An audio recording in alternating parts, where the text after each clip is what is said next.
guys, it's Sam from Inno3311 and I'm going to teach you how to crimp. So here's the list of materials I'll be using in this video. I'll go over them in a second, but let's get started. So the first thing you're going to want to do is get both of your wires and strip them down about 1/8 of an inch. That's a little shorter than what's shown here. And then just kind of twist them to keep all the sections together.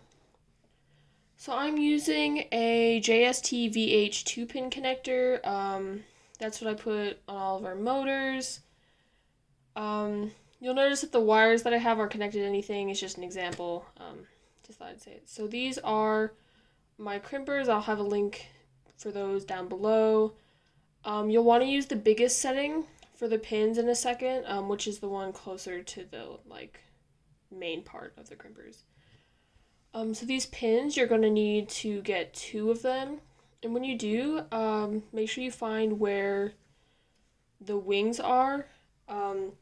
To get them to actually fit inside of the crimpers, you're going to want to bend them in a little bit so it makes more of a U shape. You don't want to bend them in so that they're pointing towards each other, just so that they're able to actually fit inside of the crimpers. So you see, without doing anything, you can't really push them in there. They'll want to get pushed out. So you're going to want to adjust them so that they look more like this. Then you might have to adjust it a few times if they don't fit in there all the way. It's kind of like guess and check.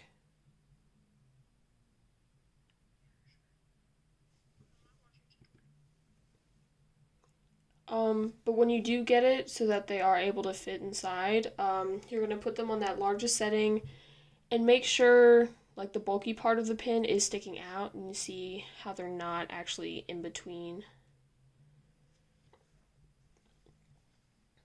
Yeah, that part, I'm going to make sure that's not in between the section of the crimpers. And then when you're sure that they're all lined up correctly, you're going to squeeze them until you hear the first click. Once you do, don't squeeze them anymore.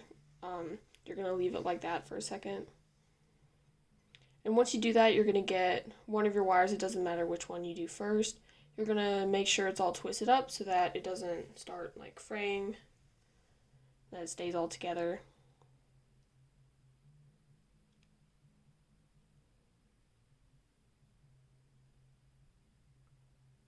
And I'm left-handed, so this was kind of difficult for me.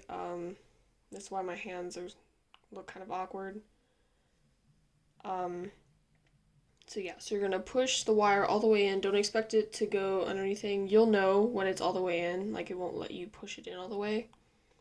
Have it all the way in, you're probably going to need to hold it there a little bit, and then you're going to squeeze the crimpers all the way, and then it should just let you open them up after that. And then look, there you go.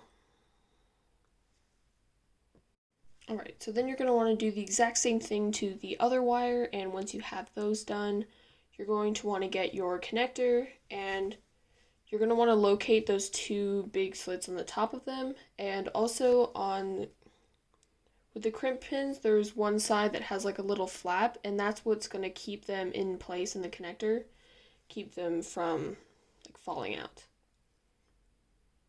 Alright, so with those 2 slits, as you can see here, facing upward, you're going to put the red wire on the left and the black on the right. You're going to push it all the way in until you hear a click. Maybe you want to wiggle it a little bit just to make sure it's all the way in there. And do the same with the black wire on the other side. And there you go. Here's a more realistic example. It's connected to a Go Build-A motor. We did this earlier. And when you plug it in, you can see that it works just fine. Yeah. There you go. Thanks for watching.